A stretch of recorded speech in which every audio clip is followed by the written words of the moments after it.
ನಮಸ್ಕರಿಸ್ತಾ ಹಾಗೂ ವೇದಿಕೆ ಮೇಲೆ ಆಸಕ್ತರಾಗಿರುವಂಥ ಎಲ್ಲ ಗಣ್ಯರಿಗೆ ನಮಸ್ಕರಿಸ್ತಾ ಕೋಲಾರಿ ಗ್ರಾಮದ ಜನತೆಗೆ ನಮ್ಮ ನಮಸ್ಕಾರ. ಕಳೆದ ಒಂದು ವಾರಗಳ ಹಿಂದೆ ಆತ್ಮೀಯರಾಗಿರುವಂಥ ದೊಡ್ಡಗೌಡರು ನಮಗೆ ಕರೆ ಮಾಡಿದ್ರು. ಸರ್, ನಮ್ಮ ಊರಲ್ಲಿ ಒಂದು ನಾಟಕೋತ್ಸವವನ್ನು ಮಾಡ್ತಾ ಇದ್ವಿ, ಅದರ ಜೊತೆಗೆ ಒಂದಿಷ್ಟು ಗೋಷ್ಠಿಗಳನ್ನು ಮಾಡ್ತಾ ಇದ್ದೀವಿ, ಉಪನ್ಯಾಸ ಕಾರ್ಯಕ್ರಮವನ್ನು ಮಾಡ್ತಾ ಇದ್ದೀವಿ, ತಾವು ಬರಬೇಕು ಅಂತ ಕೇಳ್ಕೊಂಡ್ರು. ತೂಲಹಳ್ಳಿ ಅಂದ ತಕ್ಷಣ ನನಗೆ ಒಂದು ಸೆಳೆತ ಇತ್ತು. ಅದಕ್ಕೆ ಕಾರಣವೂ ಇದೆ. ಕಳೆದ 30 ವರ್ಷಗಳ ಹಿಂದೆ ನಾನಿಲ್ಲಿ ವ್ಯಾಪಾರಕ್ಕೆ ಬರ್ತಾ ಇದ್ದೆ, ಒಂದು ಬಟ್ಟೆ ವ್ಯಾಪಾರಕ್ಕೆ ಬರ್ತಾ ಇದ್ವಿ. ಹೊಟ್ಟೆಪಾಡಿಗಾಗಿನೇ ಒಂದು ವ್ಯಾನ್ನಲ್ಲಿ ಬಟ್ಟೆ ವ್ಯಾಪಾರ ಮಾಡಲಿಕ್ಕೆ ಬರ್ತಾ ಇದ್ವಿ. ಮೇಷ್ಟ್ರಾದ ನಂತರ 28 ವರ್ಷಗಳ ಹಿಂದೆ ಮೇಷ್ಟ್ರಾದ ನಂತರ ಆ ವ್ಯಾಪಾರ ಅಲ್ಲಿಗೆ ಮೊಟಕಾಯಿತು. ಹಾಗಾಗಿ ತೂಲಹಳ್ಳಿ ಅಂದ ತಕ್ಷಣ ನನಗೆ ಒಂದು ಸೆಳೆತ. ಅವಾಗ ನೋಡಿದ ತೂಲಹಳ್ಳಿ ಹೇಗಿದೆ, ಈಗ ಹೇಗಿದೆ ನೋಡಬೇಕು ಅನ್ನುವಂಥ ಒಂದು ಕಾತರ ನನ್ನನ್ನು ಇವತ್ತಿಲ್ಲಿಗೆ ಕರ್ಕೊಂಡು ಬಂತು. ಜೊತೆಗೆ ಒಂದಿಷ್ಟು ವಿಷಯವನ್ನು ಕೊಟ್ಟರು ಅವರು ನನಗೆ. ಸರ್, ಈ ಥರದ ಒಂದು ವಿಷಯವನ್ನು ನೀವು ಹೇಳಬೇಕು ಅಂತ ಹೇಳಿ, ಸೋಲುಗಳಂತ ಮೆಟ್ಟಿಲುಗಳ ಬಗ್ಗೆ ಮಾತಾಡಬೇಕು ಅಂತ ಹೇಳಿ. ಹೌದು, ನನಗೆ ತುಂಬ ಖುಷಿ ಆಯಿತು ಈ ವಿಷಯವನ್ನು ಕೇಳಿದ ತಕ್ಷಣ. ಯಾಕೆ ಅಂತ ಹೇಳಿದ್ರೆ, ಬಹುತೇಕ ಜೀವನದಲ್ಲಿ ಪ್ರತಿಯೊಬ್ಬರು ಸೋಲ್ತೀವಿ. ನಾವು ಸೋತಾಗ ಎದ್ದು ನಿಲ್ಲೋದು ಹೇಗೆ ಅನ್ನೋದನ್ನು ಇವತ್ತಿನ ಪೀಳಿಗೆ ಕಲಿಬೇಕಾಗಿದೆ. ಯಾಕೆ ಅಂತ ಹೇಳಿದರೆ, ಈಗ SSLC ಎಕ್ಸಾಮ್ ನಡೀತಾ ಇದೆ, PUC ಪರೀಕ್ಷೆಗಳು ಈಗಾಗಲೇ ಮುಕ್ತಾಯ ಆಗಿದ್ದಾವೆ. ಇವೆರಡರ ಫಲಿತಾಂಶ ಬಂದಾಗ ನಾವು ಅಲ್ಲಲ್ಲೇ ಕೇಳಿ ಬರುವಂಥ ಸುದ್ದಿ ಅಂತ ಹೇಳಿದ್ರೆ, ಪರೀಕ್ಷೆಯಲ್ಲಿ ಫೇಲ್ ಆದದಕ್ಕೆ ವಿದ್ಯಾರ್ಥಿ ಆತ್ಮಹತ್ಯೆ, ಪಾಲಕರಿಂದ ಮನನೊಂದ ವಿದ್ಯಾರ್ಥಿ ಆತ್ಮಹತ್ಯೆ ಅನ್ನುವಂಥ ಮಾತುಗಳನ್ನು ಕೇಳ್ತೀವಿ. ಯಾಕೆ ಈಗ ಆಗ್ತಾ ಇದೆ? ಹಾಗಾದರೆ ಶಿಕ್ಷಣದಲ್ಲಿ ಎಲ್ಲಿ ನಾವು ಫೇಲ್ ಆಗ್ತಾ ಇದ್ದೀವಿ ಅನ್ನೋದನ್ನು ಕಂಡುಕೊಳ್ಬೇಕಾದಂತಹ ಒಂದು ಪ್ರಮುಖವಾಗಿರುವಂಥ ಹಂತ ಅಂತ ನನಗೆ ಅನಿಸ್ತು. ಇಂಥ ಒಂದು ವಿಷಯಕ್ಕೆ ನಾನೇನು ಹೇಳುವಂಥ ದೊಡ್ಡ ಪಂಡಿತನೇನಲ್ಲ, ಆದರೆ ನನ್ನ ಅನುಭವದ ಹಿನ್ನೆಲೆಯಲ್ಲಿ ಒಂದಿಷ್ಟು ಮಾತುಗಳನ್ನು ನಾನಿಲ್ಲಿ ಹಂಚಿಕೊಳ್ಳಿಕ್ಕೆ ಬಯಸ್ತಾ ಇದ್ದೀನಿ.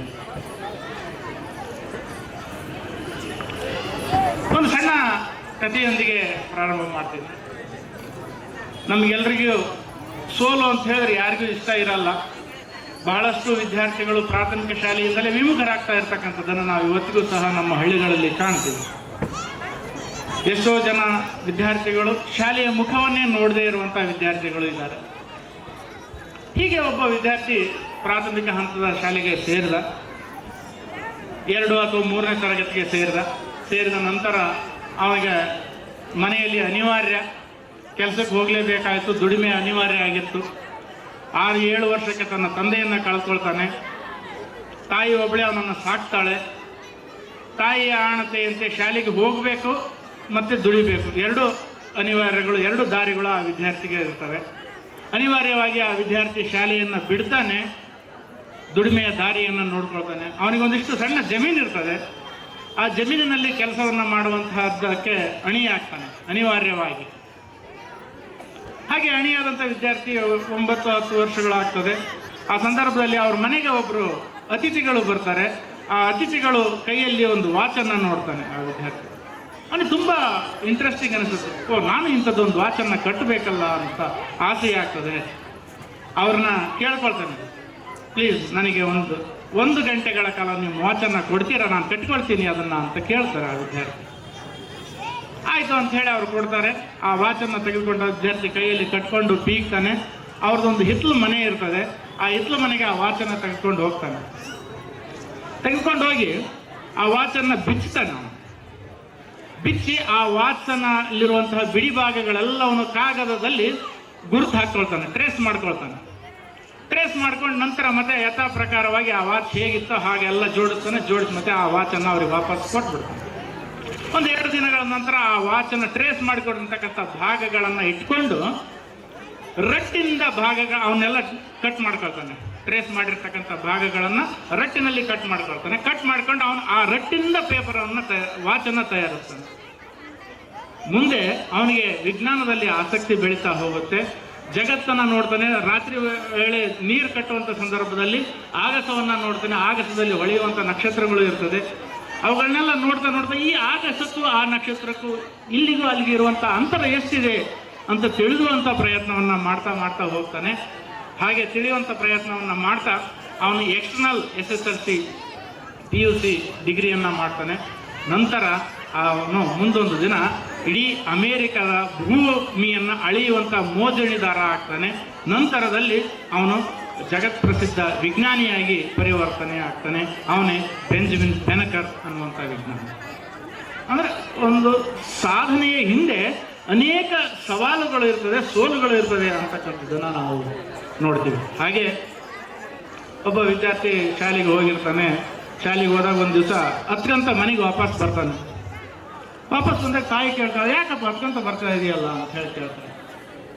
ಕೇಳಿದ ತಕ್ಷಣ ಆ ಮಗು ಹೇಳುತ್ತೆ, ಗೊತ್ತಿಲ್ಲಮ್ಮ, ಮೇಷ್ಟ್ರು ನನ್ನ ಶಾಲೆಯಿಂದ ಮನೆಗೆ ಕಳಿಸಿದ್ರು, ಈ ಪತ್ರವನ್ನು ಕೊಟ್ಟರು ಅಂತ ಹೇಳಿ ಒಂದು ಪತ್ರವನ್ನು ತಾಯಿಗೆ ಕೊಡ್ತಾನೆ. ತಾಯಿ ಬಿಚ್ಚಿ ಆ ಪತ್ರವನ್ನು ಓದ್ತಾ ಹೋಗ್ತಾಳೆ. ಪತ್ರವನ್ನು ಓದ್ತಾ ಓದ್ತಾ ಓದ್ತಾ ಆಕೆ ಕಣ್ಣುಗಳಲ್ಲಿ ನೀರು ಬರ್ತಾ ಹೋಗುತ್ತೆ. ಅಳ್ಳಿಕ್ಕೆ ಶುರು ಮಾಡ್ತಾಳೆ. ಯಾಕಮ್ಮ, ಏನಿದೆ ಅಂತ ಪತ್ರದಲ್ಲಿ, ಏನಿದೆ ಆ ವಿಷಯ ಅಂತ ಕೇಳ್ತಾನೆ. ಏನಿಲ್ಲ ಬಿಡಪ್ಪ, ಏನೂ ಇಲ್ಲ. ಆಯಿತು, ನಿನಗೆ ಕಲಿಸುವಷ್ಟು ಹೊಸ ಶಾಲೆಯನ್ನು ನೋಡ್ರಿ ಅಂತ ಹೇಳಿದ್ದಾರೆ ಶಿಕ್ಷಕರು. ನಿನಗೆ ಕಲಿಸುವಷ್ಟು ಸಾಮರ್ಥ್ಯ ಆ ಶಿಕ್ಷಕರಿಗೆ ಇಲ್ಲುವಂತೆ, ಹಾಗಾಗಿ ನಾವು ಹೊಸ ಶಾಲೆಯನ್ನು ನಿನಗೆ ನೋಡ್ತೀನಿ ನಾಳೆಯಿಂದ ಅಂತ ಹೇಳ್ತಾಳೆ. ಮರುದಿನದಿಂದ ಆ ತಾಯಿ ಆ ಮಗುವಿಗೆ ಕಲಿಸ್ಲಿಕ್ಕೆ ಪ್ರಯತ್ನವನ್ನು ಮಾಡ್ತಾಳೆ. ಒಂದಿಷ್ಟು ಪುಸ್ತಕಗಳನ್ನು ತರ್ತಾಳೆ. ತಾನೇ ಗುರುವಾಗಿ ನಿಲ್ತಾಳೆ. ಮುಂದೆ ಆ ಹುಡುಗ ಬೆಳೆದು ದೊಡ್ಡವನಾಗ್ತಾನೆ. ಇಡೀ ಜಗತ್ತಿಗೆ ಶ್ರೇಷ್ಠ ವಿಜ್ಞಾನಿ ಆಗ್ತಾನೆ. ಅವನೇ ಆಲ್ಬರ್ಟ್ ಐನ್ಸ್ಟೀನ್. ಇಂಥ ವಿದ್ಯಾರ್ಥಿಗಳ ಜೀವನವನ್ನು ನೋಡ್ತಾ ನೋಡ್ತಾ ನೋಡ್ತಾ ಸಾಕಷ್ಟು ದೃಷ್ಟಾಂತಗಳು ಸಿಗ್ತಾ ಹೋಗುತ್ತೆ. ಈ ಎಲ್ಲ ವಿದ್ಯಾರ್ಥಿಗಳ ಸಾಧನೆಗಳ ಹಿಂದೆ ಇರತಕ್ಕಂಥದ್ದು ಪೋಷಕತ್ವ ಅಂತಕ್ಕಂಥದ್ದನ್ನು ನಾವು ಮರಿಬಾರದು. ಈಗ ಬಹಳಷ್ಟು ಸಂದರ್ಭಗಳಲ್ಲಿ ವಿದ್ಯಾರ್ಥಿಗಳನ್ನೆಲ್ಲ ನಾವು ಶಾಲೆಗೆ ಸೇರಿಸ್ತೀವಿ. ಮಕ್ಕಳಿಗೆ ಹೇಳ್ತೀವಿ, ಇವತ್ತಿನ ಯುಗ ಎಂಥ ಯುಗ ಅಂತ ಹೇಳಿದ್ರೆ ಸ್ಪರ್ಧಾತ್ಮಕ ಯುಗ. ಏನಾದರೂ ಮಾಡು, ರ್ಯಾಂಕ್ ಬಾ, ಏನಾದರೂ ಆಗು, 100 ಅಂಕಗಳನ್ನು ಗಳಿಸು. 100 ಅಂಕಗಳನ್ನು ಗಳಿಸಿದ ನಂತರ ಮುಂದೇನು? 100 ತಗೊಂಡ ಅಂದ್ರೆ ಮುಂದೆ ಅವನಿಗೆ ಅವಕಾಶಗಳೇನು? ಅದು ಯಾವುದು ಎಲ್ರಿಗೆ ಒಂದು ಹಿಡ್ತಾ ಸಿಕ್ಕೊಂಡ್ಬಿಟ್ಟಿದೆ. ಏನಂತ ಹೇಳಿದ್ರೆ, ನನ್ನ ಮಗ ಡಾಕ್ಟರ್ ಆಗಬೇಕು, ನನ್ನ ಮಗ ಇಂಜಿನಿಯರ್ ಆಗಬೇಕು. ಹಾಗಾದ್ರೆ ಬೇರೆ ಹುದ್ದೆಗಳಿಲ್ವ? ಬೇರೆ ಆಪ್ಷನ್ಗಳಿಲ್ವಾ? ಇದೆ, ಸಾಕಷ್ಟು ಹುದ್ದೆಗಳಿವೆ, ಸಾಕಷ್ಟು ಆಪ್ಷನ್ಗಳಿವೆ. ಅದರ ನಂತರದ್ದನ್ನು ನಾವು ನೋಡಬೇಕಾಗುತ್ತೆ. ಹೀಗೆ ಒಂದ್ಸಲ ಒಬ್ಬ ವಿದ್ಯಾರ್ಥಿ ಒಂದು ಪ್ರೋಗ್ರೆಸ್ ಕಾರ್ಡನ್ನು ತಗೊಂಡು ಬಂದು ತಂದೆಯ ಮುಂದೆ ಇಟ್ಟ. ಅವನಿಗೆ ಎಷ್ಟನೇ ರ್ಯಾಂಕ್ ಬಂದಿತ್ತು ಅಂತ ಹೇಳಿದ್ರೆ 45ನೇ ರ್ಯಾಂಕ್. ಆ ಶಾಲೆಯಲ್ಲಿ 50 ವಿದ್ಯಾರ್ಥಿಗಳು ಇದ್ದರು.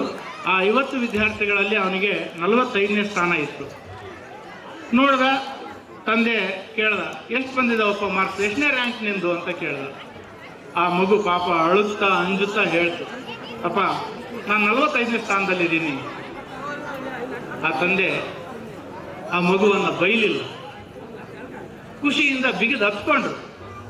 45ನೇ ಸ್ಥಾನದಲ್ಲಿದೆಯಾ, ಪರವಾಗಿಲ್ಲ, ನಿನಗಿಂತ ಇನ್ನೂ 5 ಜನ ಕೆಳಗಿದಾರಲ್ಲ, ಅದಕ್ಕೆ ಖುಷಿ ಪಡೋಣ. ನಿನಗಿನ್ನೂ ಸಾಕಷ್ಟು ಅವಕಾಶಗಳಿವೆ, 45 ಅವಕಾಶಗಳು ನಿನಗಿವೆ.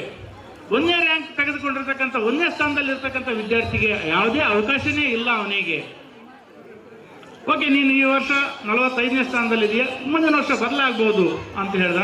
ಮುಂದಿನ ವರ್ಷ ಆ ವಿದ್ಯಾರ್ಥಿ 40ನೇ ಸ್ಥಾನಕ್ಕೆ ಬಂದ. ನೆಕ್ಸ್ಟ್ 35, 30, 28 ಹಿಂಗೆ ಬರ್ತಾ ಬರ್ತಾ ಬರ್ತಾ ಅವನು ಒಂದು ಉನ್ನತ ಹಂತದ ಶಿಕ್ಷಣವನ್ನು ಗಳಿಸುವ ವೇಳೆಗೆ 1ನೇ ರ್ಯಾಂಕ್ ಬಂದಿದ್ದ. ಹಾಗೆ ಪೋಷಕರಾಗಿರ್ತಕ್ಕಂಥವ್ರು ನಾವು ಮಕ್ಕಳಿಗೆ ಸಪೋರ್ಟ್ ಆಗಿ ನಿಲ್ಲುವಂತಹ ಮನೋಸ್ಥಿತಿಯನ್ನು ಬೆಳೆಸ್ಕೊಳ್ಬೇಕಾಗುತ್ತೆ. ಹಾಗೆ ಬೆಳೆಸದೆ ಹೋದರೆ, ನಮ್ಮ ಮಕ್ಕಳನ್ನೇ ನಾವು ದೂಷಣೆ ಮಾಡ್ತಾ ಹೋದರೆ